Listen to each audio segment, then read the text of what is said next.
ਵਾਹਿਗੁਰੂ ਜੀ ਕਾ ਖਾਲਸਾ ਵਾਹਿਗੁਰੂ ਜੀ ਕੀ ਫਤਿਹ। ਕਬਿਤ ਦਰਸ ਧਿਆਨ ਦਿਵ ਦ੍ਰਿਸ਼ਟ ਪਰਗਾਸ ਭਈ, ਕਰੁਣ ਕਟਾਸ਼ ਦਿਵ ਦੇਹ ਪਰਵਾਨ ਹੈ। ਦਰਸ ਧਿਆਨ ਦਿਵ ਦ੍ਰਿਸ਼ਟ ਪਰਗਾਸ ਭਈ, ਕਰੁਣ ਕਟਾਸ਼ ਦਿਵ ਦੇਹ ਪਰਵਾਨ ਹੈ। ਸ਼ਬਦ ਸੁਰਤ ਲਿਵ ਬੱਜਰ ਕਪਾਟ ਖੁੱਲੇ, ਪ੍ਰੇਮ ਰਸ ਰਸਨ ਕੇ ਅੰਮ੍ਰਿਤ ਨਿਧਾਨ ਹੈ। ਚਰਨ ਕਮਲ ਮਕਰੰਦ ਬਾਸਨਾ ਸੁਵਾਸ, ਹਸਤ ਪੂਜਾ ਪ੍ਰਣਾਮ ਸਫਲ ਸੁਗਿਆਨ ਹੈ। ਅੰਗ ਅੰਗ ਬਿਸਮ ਸਰਬੰਗ ਮੈਂ ਸਮਾਏ ਭਏ, ਮਨ ਮਨਸਾ ਥਕਤ ਬ੍ਰਹਮ ਧਿਆਨ ਹੈ। ਅੰਗ ਅੰਗ ਬਿਸਮ ਸਰਬੰਗ ਮੈਂ ਸਮਾਏ ਭਏ, ਮਨ ਮਨਸਾ ਥਕਤ ਬ੍ਰਹਮ ਧਿਆਨ ਹੈ। ਵਾਹਿਗੁਰੂ ਜੀ ਕਾ ਖਾਲਸਾ ਵਾਹਿਗੁਰੂ ਜੀ ਕੀ ਫਤਿਹ।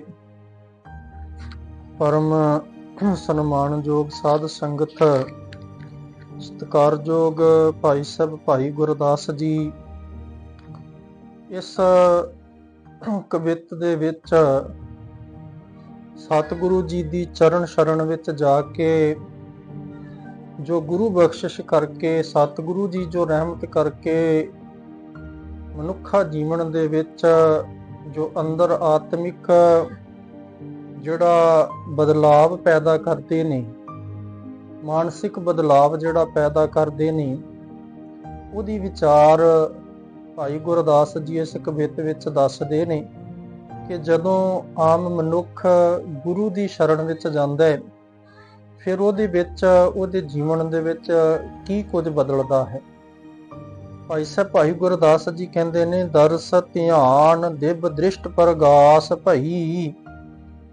ਸਭ ਤੋਂ ਪਹਿਲਾਂ ਜਦੋਂ ਸਤਿਗੁਰੂ ਸਾਹਿਬ ਜੀ ਦੇ ਜਾ ਕੇ ਦੀਦਾਰ ਕੀਤੇ, ਗੁਰੂ ਦੇ ਦਰਸ਼ਨ ਕੀਤੇ, ਇਹਨਾਂ ਨੇਤਰਾਂ ਦੇ ਨਾਲ, ਸਤਿਗੁਰੂ ਦੇ ਦਰਸ਼ਨ ਕਰਨ ਦੇ ਨਾਲ ਭਾਈ ਸਾਹਿਬ ਜੀ ਕਹਿੰਦੇ ਬਦਲਾਵ ਆਇਆ ਕਿ ਇਹਨਾਂ ਨੇਤਰਾਂ ਦੇ ਰਾਹੀਂ ਜਦੋਂ ਸਤਿਗੁਰੂ ਦੇ ਦਰਸ਼ਨ ਕੀਤੇ, ਅੰਦਰ ਦਿਵ ਦ੍ਰਿਸ਼ਟੀ ਜਿਹੜੀ ਉਹਦਾ ਪ੍ਰਗਾਸ ਹੋ ਗਿਆ।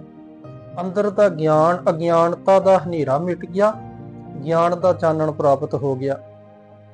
ਔਰ ਭਾਈ ਸਾਹਿਬ ਜੀ ਕਹਿੰਦੇ ਨੇ, ਕਰੁਣਾ ਕਟਾਸ਼ ਦਿਵ ਦੇਹ ਪਰਵਾਨ ਹੈ। ਤੇ ਜਦੋਂ ਸਤਿਗੁਰੂ ਨੇ ਮਿਹਰ ਭਰੀ ਦ੍ਰਿਸ਼ਟੀ ਦੇ ਨਾਲ ਤੱਕਿਆ, ਸਤਿਗੁਰੂ ਨੇ ਰਹਿਮਤ ਕਰਕੇ, ਦਇਆ ਕਰਕੇ, ਜਿਵੇਂ ਭੱਟ ਸਾਹਿਬਾਨ ਗੁਰੂ ਅੰਗਦ ਸਾਹਿਬ ਜੀ ਦੇ ਸਿਫਤ ਦੇ ਵਿੱਚ ਬਚਨ ਲਿਖਦੇ ਨੇ, ਅਮੇ ਦ੍ਰਿਸ਼ਟ ਸ਼ੁਭ ਕਰੈ ਹਰੈ ਅਗ ਪਾਪ ਸਕਲ ਮਲ, ਕਾਮ ਕ੍ਰੋਧ ਅਰ ਲੋਭ ਮੋਹ ਵਸ ਕਰੈ ਸਭੈ ਬਲ, ਸਦਾ ਸੁਖ ਮਨ ਵਸੈ ਦੁਖ ਸੰਸਾਰੈ ਖੋਵੈ। ਇਹ ਅਵਸਥਾ ਗੁਰੂ ਦੀ ਅਮੇ ਦ੍ਰਿਸ਼ਟੀ ਕਿਰਪਾ ਕਟਾਸ਼ ਦੇ ਵਿੱਚੋਂ ਪੈਦਾ ਹੋਈ।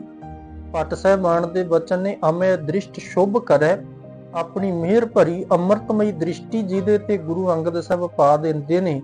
ਭੱਟ ਸਾਹਿਬਾਨ ਕਹਿੰਦੇ, ਅਮੇ ਦ੍ਰਿਸ਼ਟ ਸ਼ੁਭ ਕਰੈ ਹਰੈ ਅਗ, ਉਹਦੇ ਪਾਪ ਖੋਹ ਲੈਂਦੇ ਨੇ ਗੁਰੂ ਅੰਗਦ ਸਾਹਿਬ, ਭਾਵ ਉਹਦੇ ਪਾਪ ਨਾਸ਼ ਕਰ ਦਿੰਦੇ ਨੇ।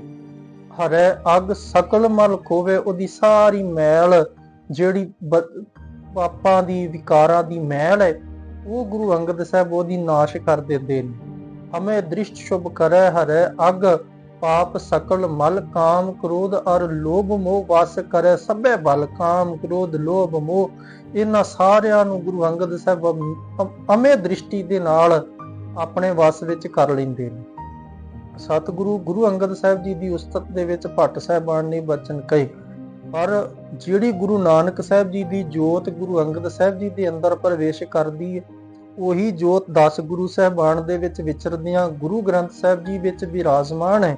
ਸ਼ਬਦ ਗੁਰੂ, ਗੁਰੂ ਗ੍ਰੰਥ ਸਾਹਿਬ ਜੀ ਦੇ ਦਰਸ਼ਨ ਕੀਤਿਆਂ ਜਦੋਂ ਗੁਰੂ ਗ੍ਰੰਥ ਸਾਹਿਬ ਸ਼ਬਦ ਸਤਿਗੁਰੂ ਮਿਹਰ ਭਰੀ ਦ੍ਰਿਸ਼ਟੀ ਨਾਲ ਸਿੱਖ ਵੱਲ ਤੱਕਦੇ ਨੇ, ਕਰੁਣਾ ਕਟਾਸ਼, ਕਰੁਣਾ ਦਾ ਅਰਥ ਹੁੰਦਾ ਮਿਹਰ, ਮਿਹਰ ਭਰੀ ਦ੍ਰਿਸ਼ਟੀ, ਦਿਵ ਦੇਹ ਪਰਵਾਨ ਹੈ। ਭਾਈ ਸਾਹਿਬ ਜੀ ਕਹਿੰਦੇ ਇਹ ਦਿਵ ਦੇਹੀ ਜਿਹੜੀ ਦੇਵੀ ਰੱਬੀ ਨੂਰ ਵਾਲੀ ਹੋ ਜਾਂਦੀ ਹੈ।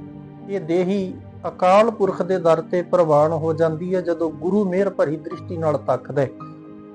ਸਤਿਗੁਰੂ ਦੀ ਸ਼ਰਨ ਵਿੱਚ ਜਾ ਕੇ ਜਿਹੜੀਆਂ ਬਖਸ਼ਿਸ਼ਾਂ ਮਨੁੱਖ ਨੂੰ ਪ੍ਰਾਪਤ ਹੁੰਦੀਆਂ, ਉਹਨਾਂ ਦਾ ਜ਼ਿਕਰ ਕਰਦਿਆਂ ਭੱਟ ਸਾਹਿਬਾਨ ਨੇ ਇੱਕ ਸਵਈਏ ਦੀ ਰਚਨਾ ਕੀਤੀ ਹੈ। ਉਹ ਕਹਿੰਦੇ ਨੇ, ਕੱਚੋ ਕੰਚਨ ਭਇਓ ਸ਼ਬਦ ਗੁਰ ਸਰਵਣਹਿ ਸੁਣਿਓ। ਜਦੋਂ ਕੰਨਾਂ ਦੇ ਰਾਹੀਂ ਗੁਰੂ ਦੇ ਸ਼ਬਦ ਨੂੰ, ਗੁਰੂ ਦੀ ਸਿੱਖਿਆ, ਗੁਰੂ ਦੇ ਉਪਦੇਸ਼ ਨੂੰ ਸੁਣਿਆ ਤੇ ਭੱਟ ਸਾਹਿਬਾਨ ਕਹਿੰਦੇ ਕੱਚ ਵਰਗੀ ਦੇਹੀ ਕੰਚਨ ਵਰਗੀ ਬਣ ਗਈ, ਜਾਂ ਕੱਚ ਵਰਗਾ ਮਨ ਜਿਹੜਾ ਸੀ ਉਹ ਕੰਚਨ ਵਰਗਾ ਬਣ ਗਿਆ, ਸੋਨੇ ਵਰਗਾ ਸ਼ੁੱਧ ਹੋ ਗਿਆ।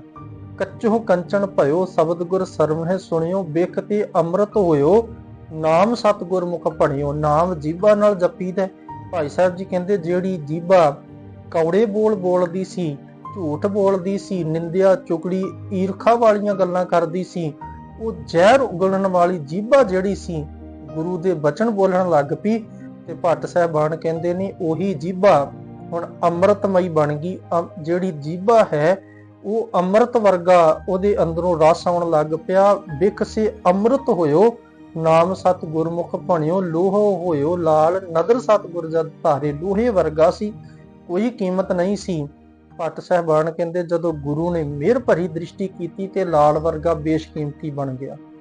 ਲੋਹੋ ਹੋਇਓ ਲਾਲ ਨਦਰ ਸਤਿਗੁਰ ਜਦ ਧਾਰੈ, ਪਾਹਣ ਮਾਨਕ ਕਰੈ ਗਿਆਨ ਗੁਰ ਕਹਿਓ ਵਿਚਾਰੈ। ਜਦੋਂ ਗੁਰੂ ਦੇ ਕਹੇ ਹੋਏ ਗਿਆਨ ਦੀ ਵਿਚਾਰ ਨਾਲ ਮਨ ਜੁੜਿਆ, ਜਿਹੜਾ ਅਵਗੁਣਾਂ ਦਾ ਭਰਿਆ ਮਨ ਪੱਥਰ ਹੋ ਚੁੱਕਿਆ ਸੀ, ਭੱਟ ਸਾਹਿਬਾਨ ਦੇ ਬਚਨ ਨੇ ਕਹਿੰਦੇ ਉਹ ਮਾਨਕ ਵਰਗਾ ਬੇਸ਼ਕੀਮਤੀ ਬਣ ਗਿਆ, ਗੁਣਾ ਦੀ ਖਾਨ ਬਣ ਗਿਆ। ਪਾਹਣ ਮਾਨਕ ਕਹੇ ਕਰੈ ਗਿਆਨ ਗੁਰ ਕਹਿਓ ਵਿਚਾਰੈ, ਕਾਠੋਂ ਸਰੀਖੰਡ ਸਤਿਗੁਰ ਕੀਓ। ਸਤਿਗੁਰੂ ਦੀ ਸ਼ਰਨ ਵਿੱਚ ਆ ਕੇ ਬਖਸ਼ਿਸ਼ਾਂ ਮਿਲਦੀਆਂ। ਭੱਟ ਸਾਹਿਬਾਨ ਕਹਿੰਦੇ ਆਮ ਲੱਕੜ ਵਰਗਾ ਸੀ, ਗੁਰੂ ਦੀ ਸ਼ਰਨ ਵਿੱਚ ਸਤਿਗੁਰੂ ਦੇ ਚਰਨਾਂ ਵਿੱਚ ਆਇਆ। ਗੁਰੂ ਸਾਹਿਬ ਨੇ ਮਿਹਰ ਭਰੀ ਦ੍ਰਿਸ਼ਟੀ ਨਾਲ ਤੱਕਿਆ ਤੇ ਚੰਦਨ ਵਰਗਾ ਬੇਸ਼ਕੀਮਤੀ ਬਣਾ ਦਿੱਤਾ। ਕਾਠੋ ਸਰੀਖੰਡ ਸਤਿਗੁਰ ਕੀਓ, ਦੁੱਖ ਦਰਿਦਰ ਤਿਨਕੇ ਗਏ। ਜਿਹੜੇ ਸਤਿਗੁਰੂ ਦੀ ਸ਼ਰਨ ਵਿੱਚ ਆ ਗਏ, ਭੱਟ ਸਾਹਿਬਾਨ ਕਹਿੰਦੇ ਉਹਨਾਂ ਦੇ ਸਾਰੇ ਦੁੱਖ ਦਲਿੱਦਰ ਨਾਸ਼ ਹੋ ਗਏ, ਉਹਨਾਂ ਦੇ ਸਾਰੇ ਦੁੱਖ ਰੋਗ ਕਲੇਸ਼ ਖਤਮ ਹੋ ਗਏ ਜਿਹੜੇ ਸਤਿਗੁਰੂ ਦੇ ਚਰਨਾਂ ਨਾਲ ਜੁੜ ਗਏ। ਕਾਠੋ ਸਰੀਖੰਡ ਸਤਿਗੁਰ ਕੀਓ, ਦੁੱਖ ਦਰਿਦਰ ਤਿਨਕੇ ਗਏ। ਸਤਿਗੁਰੂ ਚਰਨ ਜਿਨ ਪਰਸਿਆ। ਭੱਟ ਸਾਹਿਬਾਨ ਕਹਿੰਦੇ ਜਿੰਨੇ ਵੀ ਸਤਿਗੁਰੂ ਦੇ ਚਰਨਾਂ ਨੂੰ ਸਪਰਸ਼ ਕੀਤਾ, ਜਿਹੜਾ ਵੀ ਸਤਿਗੁਰੂ ਦੇ ਚਰਨਾਂ ਨਾਲ ਆ ਕੇ ਜੁੜ ਗਿਆ, ਪਸ ਪ੍ਰੇਤ ਸੁਰ ਨਰ ਭਏ। ਕਹਿੰਦੇ ਉਹ ਪਸ਼ੂਆਂ ਵਰਗੀ ਬਿਰਤੀ ਦੇ ਮਨੁੱਖ, ਪ੍ਰੇਤਾਂ ਵਰਗੀ ਭੂਤਾਂ ਵਰਗੀ ਬਿਰਤੀ ਦੇ ਜਿਹੜੇ ਮਨੁੱਖ ਸੀ, ਉਹ ਮਨੁੱਖ ਤੇ ਮਨੁੱਖ ਤੋਂ ਵੀ ਉੱਤਮ ਸ੍ਰੇਸ਼ਟ ਦੇਵਤਿਆਂ ਵਰਗੇ ਜੀਵਨ ਵਾਲੇ ਬਣ ਗਏ, ਜਿਹੜੇ ਸਤਿਗੁਰੂ ਦੀ ਚਰਨ ਸ਼ਰਨ ਵਿੱਚ ਆ ਗਏ। ਗੁਰੂ ਨਾਨਕ ਸਾਹਿਬ ਦਾ ਪ੍ਰਕਾਸ਼ ਆ ਰਿਹਾ ਤੇ ਭਾਈ ਸੱਜਣ ਠੱਗ ਦੇ ਨਾਮ ਨਾਲ ਜਾਣਿਆ ਜਾਣ ਵਾਲਾ ਉਹ ਮਨੁੱਖ ਸਤਿਗੁਰੂ ਦੀ ਸ਼ਰਨ ਵਿੱਚ ਆਉਂਦਾ ਤੇ ਸੰਤ ਬਣ ਜਾਂਦਾ ਹੈ। ਉਹਨੂੰ ਲੋਕ ਪੂਜਦੇ ਨੇ, ਉਹ ਦੇਵਤਿਆਂ ਵਰਗਾ ਜੀਵਨ ਪ੍ਰਾਪਤ ਕਰਦਾ ਹੈ। ਕੌਡਾ ਰਾਖਸ਼ ਬਿਰਤੀ ਦਾ ਬੰਦਾ ਮਾਰ ਮਾਰ ਕੇ ਮਨੁੱਖਾਂ ਨੂੰ ਖਾਣ ਵਾਲਾ ਜਦੋਂ ਸਤਿਗੁਰੂ ਦੀ ਸ਼ਰਨ ਵਿੱਚ ਆਇਆ ਤੇ ਉਹ ਦੇਵਤੇ ਵਰਗੇ ਜੀਵਨ ਨੂੰ ਪ੍ਰਾਪਤ ਕਰ ਲੈਂਦਾ। ਐਸੀਆਂ ਬੇਅੰਤ ਉਦਾਹਰਨਾਂ ਸਿੱਖ ਇਤਿਹਾਸ, ਗੁਰ ਇਤਿਹਾਸ ਵਿੱਚੋਂ ਪ੍ਰਾਪਤ ਹੋ ਸਕਦੀਆਂ। ਸੋ ਭੱਟ ਸਾਹਿਬਾਨ ਕਹਿੰਦੇ ਜਦੋਂ ਸਤਿਗੁਰੂ ਦੀ ਸ਼ਰਨ ਵਿੱਚ ਆ ਜਾਈਏ, ਗੁਰੂ ਮਿਹਰ ਭਰੀ ਦ੍ਰਿਸ਼ਟੀ ਜਦੋਂ ਸਿੱਖ ਤੇ ਪਾਉਂਦਾ ਹੈ ਤੇ ਉਹਨੂੰ ਦੇਵਤਾ ਪੂਜਣ ਯੋਗ ਬਣਾ ਦਿੰਦਾ ਹੈ। ਭਾਈ ਗੁਰਦਾਸ ਜੀ ਕਹਿੰਦੇ ਨੇ, ਕਰੁਣਾ ਕਟਾਸ਼ ਜਦੋਂ ਸਤਿਗੁਰੂ ਮਿਹਰ ਭਰੀ ਦ੍ਰਿਸ਼ਟੀ ਨਾਲ ਤੱਕਦਾ ਹੈ, ਦੇਹ ਪ੍ਰਵਾਨ ਹੈ। ਕਹਿੰਦੇ ਇਹ ਦੇਹ ਰੱਬੀ ਨੂਰ ਵਾਲੀ ਹੋ ਜਾਂਦੀ ਹੈ, ਰੱਬੀ ਦਰਗਾਹ ਵਿੱਚ ਪ੍ਰਵਾਨੀ ਜਾਂਦੀ ਹੈ। ਫਿਰ ਰੇ ਦਰਗਹਿ ਕਹੇ ਨਾ ਕੋ, ਆਓ ਬੈਠ ਆਦਰ ਸ਼ੁਭ ਦੇਉ। ਫਿਰ ਸਾਰੇ ਸਤਿਕਾਰ ਕਰਦੇ ਨੇ ਇਸ ਦੇਹੀ ਦਾ। ਸ਼ਬਦ ਸੁਰਤ ਲਿਵ ਬੱਜਰ ਕਪਾਟ ਖੁੱਲੇ। ਭਾਈ ਸਾਹਿਬ ਜੀ ਕਹਿੰਦੇ ਜਦੋਂ ਸੁਰਤ ਗੁਰੂ ਦੇ ਸ਼ਬਦ ਦੇ ਨਾਲ ਜੁੜਦੇ ਨੇ, ਸੁਰਤ ਜਿਹੜੀ ਹੈ ਗੁਰੂ ਦੇ ਸ਼ਬਦ ਵਿੱਚ ਜੁੜੀ, ਲਿਵ ਜੁੜ ਗਈ, ਸਤਿਗੁਰੂ ਦੇ ਸ਼ਬਦ ਵਿੱਚ ਧਿਆਨ ਜੁੜ ਗਿਆ। ਭਾਈ ਗੁਰਦਾਸ ਜੀ ਕਹਿੰਦੇ ਫਿਰ ਬੱਜਰ ਕਪਾਟ ਖੁੱਲੇ। ਅਗਿਆਨਤਾ ਦੇ ਜਿਹੜੇ ਬੱਜਰ ਕਵਾੜ ਸੀ ਨਾ, ਜਿਹੜੇ ਅਗਿਆਨਤਾ ਦੇ ਬੂਹੇ ਬੰਦ ਹੋ ਚੁੱਕੇ ਸੀ ਅਗਿਆਨਤਾ ਕਰਕੇ, ਭਾਈ ਸਾਹਿਬ ਜੀ ਕਹਿੰਦੇ ਗਿਆਨ ਦਾ ਪ੍ਰਕਾਸ਼ ਹੋ ਜਾਂਦਾ ਤੇ ਬੱਜਰ ਕਵਾੜ ਖੁੱਲ ਜਾਂਦੇ ਨੇ। ਜਿਹੜੇ ਅਗਿਆਨਤਾ ਦੇ ਪਰਦੇ ਨੇ ਉਹ ਖੁੱਲ ਜਾਂਦੇ ਨੇ। ਔਰ ਪ੍ਰੇਮ ਰਸ ਰਸਨ ਕੇ ਅੰਮ੍ਰਿਤ ਨਿਧਾਨ ਹੈ। ਤੇ ਭਾਈ ਸਾਹਿਬ ਜੀ ਕਹਿੰਦੇ ਇਹ ਰਸਨਾ ਜਿਹੜੀ ਕੌੜੇ ਬੋਲ ਬੋਲਦੀ, ਫਿੱਕੇ ਬੋਲ ਬੋਲਦੀ ਸੀ, ਨਿੰਦਿਆ ਚੁਗਲੀ, ਐਸੀਆਂ ਗੱਲਾਂ ਜਿਹੜੀਆਂ ਲੋਕਾਂ ਦੇ ਦਿਲ ਦੁਖਾ ਦਿੰਦੀਆਂ ਸੀ, ਕੌੜੇ ਬਚਨ ਬੋਲਦੀ ਸੀ ਜੀਭਾ, ਗੁਰੂ ਦੀ ਮਿਹਰ ਹੋਈ, ਸਤਿਗੁਰੂ ਦੇ ਸ਼ਬਦ ਨਾਲ ਜੁੜ ਗਈ ਤੇ ਭਾਈ ਸਾਹਿਬ ਜੀ ਕਹਿੰਦੇ ਪ੍ਰੇਮ ਰਸ ਚੱਖਣ ਵਾਲੀ ਇਹ ਜੀਭਾ ਨਾਮ ਅੰਮ੍ਰਿਤ ਦਾ ਖਜ਼ਾਨਾ ਪ੍ਰਾਪਤ ਕਰ ਲੈਂਦੀ ਹੈ। ਭਾਵ ਸਤਿਗੁਰੂ ਦੀ ਮਿਹਰ ਦੇ ਨਾਲ ਜਦੋਂ ਇਸ ਜੇਬਾ ਨੇ ਨਾਮ ਜਪਿਆ ਤੇ ਭਾਈ ਸਾਹਿਬ ਜੀ ਕਹਿੰਦੇ ਇਹ ਅੰਮ੍ਰਿਤਮਈ ਬਣ ਗਈ, ਅੰਮ੍ਰਿਤ ਦਾ ਖਜ਼ਾਨਾ ਇਹਨੂੰ ਪ੍ਰਾਪਤ ਹੋ ਗਿਆ। ਚਰਨ ਕਮਲ ਮਕਰੰਦ ਬਾਸਨਾ ਸੁਬਾਸ। ਭਾਈ ਸਾਹਿਬ ਜੀ ਕਹਿੰਦੇ ਸਤਿਗੁਰੂ ਦੇ ਚਰਨਾ ਕਮਲਾਂ ਦੀ ਧੂੜੀ ਜਿਹੜੀ ਸੀ, ਇਸ ਨਾਸਕਾ ਨੇ ਉਸ ਧੂੜੀ ਦੀ ਸੁਗੰਧੀ ਨੂੰ ਮਾਣਿਆ ਤੇ ਭਾਈ ਸਾਹਿਬ ਜੀ ਕਹਿੰਦੇ ਉਸ ਨਾਮ ਦੀ ਸੁਗੰਧੀ ਦੇ ਨਾਲ ਇਹਦਾ ਸਰੀਰ ਮਹਿਕ ਉੱਠਿਆ। ਹਰ ਪਾਸੇ ਇਹਦੇ ਇੱਕ ਇੱਕ ਰੋਮ ਦੇ ਵਿੱਚੋਂ ਸਤਿਗੁਰੂ ਦੇ ਨਾਮ ਦੀ ਸੁਗੰਧੀ ਆਉਣ ਲੱਗ ਪਈ। ਹਸਤ ਪੂਜਾ ਪ੍ਰਣਾਮ। ਭਾਈ ਸਾਹਿਬ ਜੀ ਕਹਿੰਦੇ ਹੱਥਾਂ ਦੇ ਨਾਲ ਜਦੋਂ ਸਤਿਗੁਰੂ ਦੀ ਉਪਾਸਨਾ ਕੀਤੀ, ਸਤਿਗੁਰੂ ਦੀ ਪੂਜਾ ਕੀਤੀ, ਸਤਿਗੁਰੂ ਦੇ ਚਰਨਾਂ ਤੇ ਬੰਦਨਾ ਕੀਤੀ, ਸਤਿਗੁਰੂ ਦੇ ਚਰਨਾਂ ਦੇ ਨਾਲ ਹੱਥਾਂ ਨੇ ਸਪਰਸ਼ ਕੀਤਾ, ਸਤਿਗੁਰੂ ਦੇ ਚਰਨਾਂ ਤੇ ਸੀਸ ਝੁਕਿਆ, ਹੱਥ ਸਤਿਗੁਰੂ ਦੇ ਚਰਨਾਂ ਨਾਲ ਲੱਗ ਗਏ ਤੇ ਭਾਈ ਸਾਹਿਬ ਜੀ ਕਹਿੰਦੇ ਨੇ ਪਰ ਇਹ ਜਦੋਂ ਹੱਥਾਂ ਨੇ ਸਤਿਗੁਰੂ ਨੂੰ ਪ੍ਰਣਾਮ ਕੀਤਾ, ਸਫਲ ਸੁਗਿਆਨ ਹੈ। ਕਹਿੰਦੇ ਇਹ ਹੱਥ ਸਫਲ ਹੋ ਗਏ, ਆਤਮ ਗਿਆਨ ਦੀ ਪ੍ਰਾਪਤੀ ਹੋਈ ਜਦੋਂ ਇਹਨਾਂ ਹੱਥਾਂ ਦੇ ਨਾਲ ਸਤਿਗੁਰੂ ਦੀ ਪੂਜਾ ਕੀਤੀ ਤੇ ਸਤਿਗੁਰੂ ਦੇ ਚਰਨਾਂ ਤੇ ਸਪਰਸ਼ ਕਰਕੇ ਸਤਿਗੁਰੂ ਨੂੰ ਪ੍ਰਣਾਮ ਕੀਤਾ। ਸੋ ਇਹਨੂੰ ਆਤਮ ਗਿਆਨ ਦੀ ਪ੍ਰਾਪਤੀ ਹੋਈ।